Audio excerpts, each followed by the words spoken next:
Have you wondered how Red Dead Redemption 2 would work as a survival game in the mould of DayZ, State of Decay or The Long Dark? Well, we have. In fact, a few weeks ago, the two of us casual cons had a long discussion about Red Dead Redemption 2, both the good and the bad aspects. If you haven't already watched that discussion series, please do check that out, the link is in the description. Now, among the many discussion points, a fundamental one was regarding the survival mechanics in the game.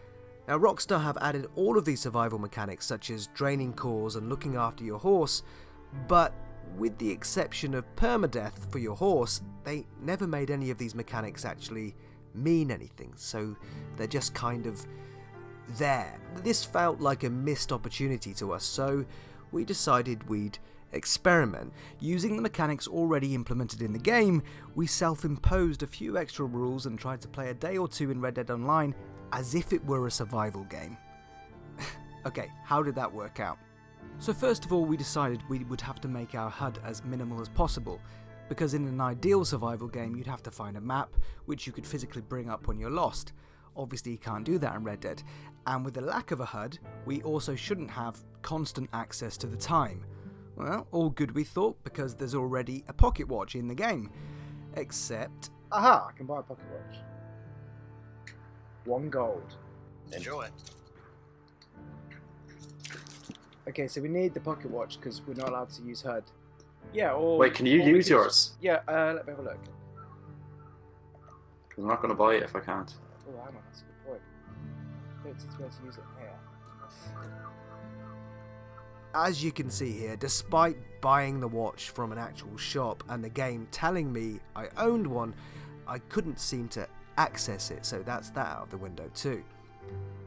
Next up, we imposed the rule of having to eat 3 square meals a day. 2 PM. We need to go out, we need to get some food for this evening. Yeah. We need to avoid trouble. Yeah. We can scavenge for things in places. And we need to be back here by midnight. Alright. Okay, so hang on, where's the sun? We might be able to tell the time from when the sun is in the sky. So that's... Up here. In survival games, there's also the rule of permadeath, as everybody knows. Every good survival game punishes you with at least some form of permadeath, meaning if you die, you die. Your characters unlock skills reset, and if you're lucky, you can loot off your own body when you respawn. Obviously the game doesn't do this as it stands, so we had to pretend, and our experiment would come to a close if we died.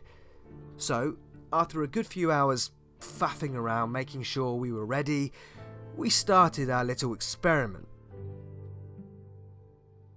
With the first night already drawing in, we decided our characters probably needed a meal before heading back to camp.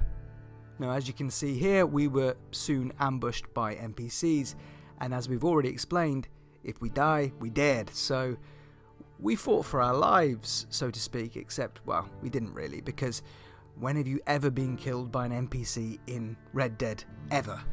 I suppose we should have taken auto-aim off for added immersion, but with an array of guns constantly at our disposal, and a game designed in such a way that it expects you to be assisted by the aiming reticule, events like this aren't nearly punishing enough if you want the full survival experience. So here, when it started to rain, we felt we should probably find cover under the trees.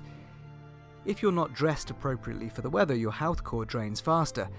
But let's be honest, cores don't mean anything. You die and you respawn, and nobody's ever died from freezing to death in Red Dead. So it's another great idea, but with a half-hearted implementation. And when it comes to rain, well, nothing happens. But we decided that in a proper survival game, you wouldn't want your clothes to get wet, but we didn't push that self-imposed rule too far as the sun was setting and I still needed to catch my evening meal. Hunting in Red Dead works beautifully, and for extra immersion it can be achieved without using your character's eagle eye ability, so the game already has that in place. But as it stands, there's no real purpose for it. Your character doesn't technically ever need to eat a thing. In fact, the more we play, the more obvious it becomes that ever eating anything is kind of a waste of money. But with our self-imposed rules, we thought we'd see how this would play out. So, while hunting, quite badly, because without Eagle Eye it's hard in a good way, we realised that if we were taking this seriously, we wouldn't be able to use the map, or whistle for our horse. and I'd completely lost track of where I'd gone, so finding my way back to my horse was all but impossible. Now, this is absolutely fine, and if the structure of the game was such that you knew that you weren't able to whistle for your horse, well, I would have paid more attention to where I was going, but I'd become so used to being able to press up on my D-pad and have my trusty steed magically appear by my side. Finding our way back to camp was reasonably easy as we hadn't gone too far, but it was at this point that we realised how much we were enjoying playing the game in this manner, and how suitable the gameplay is for it. I'm actually quite enjoying the way we're playing it. Mm. It's just a shame that we're having to self-impose it. Once back at camp, we cooked our meals and settled down for the night, although you can't sleep online, which is fair enough. In most online games you can't. But in a private lobby with a friend, it would be nice if you could. So, in the single player, the camp is amazing. A place where your friends come and go, eat, drink, dance, play games, take turns guarding the camp. You can contribute to funds, run errands. It's a real family. In online, well, even if you have a posse, the camp is, as far as we can tell, pointless. Dominoes or whatever. Oh. All those games that all those side games they put in the game.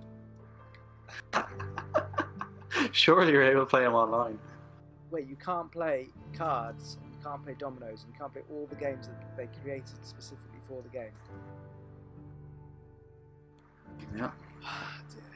Okay, so I guess we'll have to make our own entertainment. It's called Push Each Other in the Springs. And implementing enforced survival requirements would change that.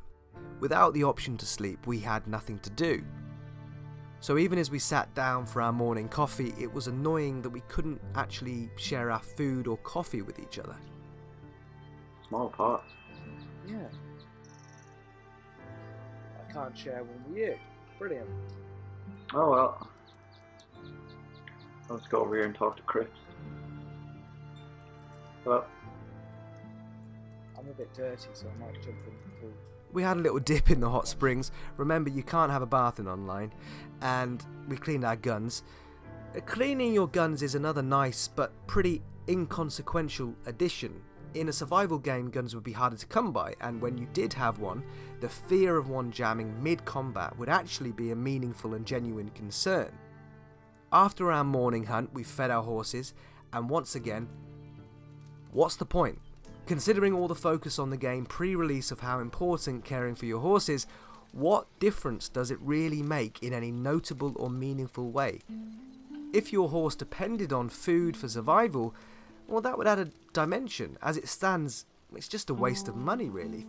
After consulting our map and planning our daily route, we set out on our journey, before immediately, quite literally, bumping into another player, as I wasn't paying attention to where I was going. Now here's where things get exciting, in inverted commas. We realised I'd killed the other player's horse when we bumped into each other. This is already the only meaningful survival mechanic already in play. Desperate not to die due to the permadeath rule, I immediately set about reviving his horse by way of an apology. Then, if he draws, I'm just gonna. I'm gonna revive it. I'm ready to shoot him in the head. No, I'm reviving it. Right. Oh no. Back to camp, bud. I revived Back his to camp. horse. Back to camp.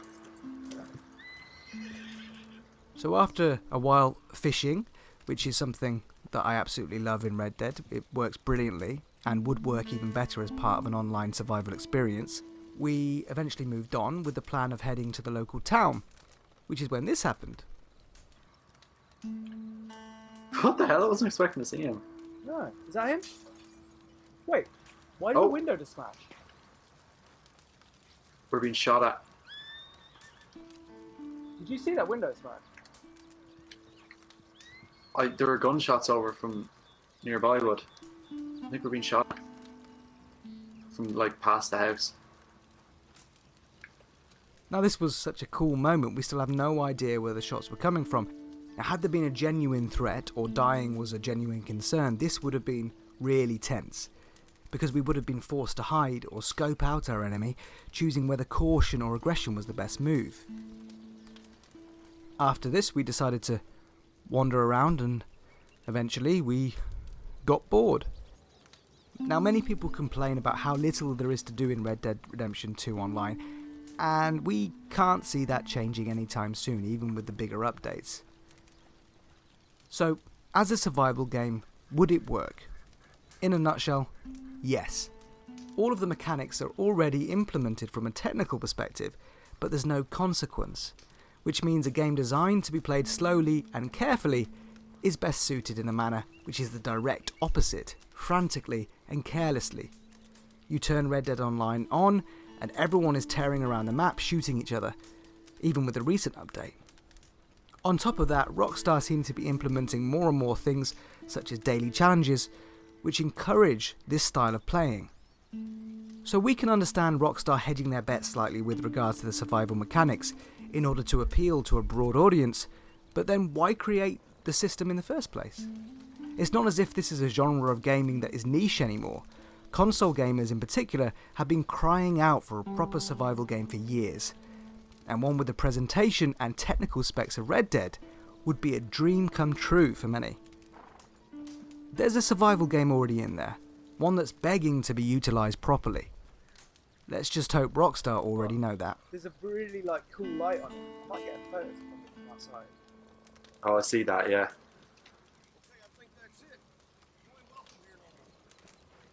Oh, shit, he's telling us to leave. Yeah, don't back till he gets photo. He's moving. He's drawing on me, bud. Oh, He's gone.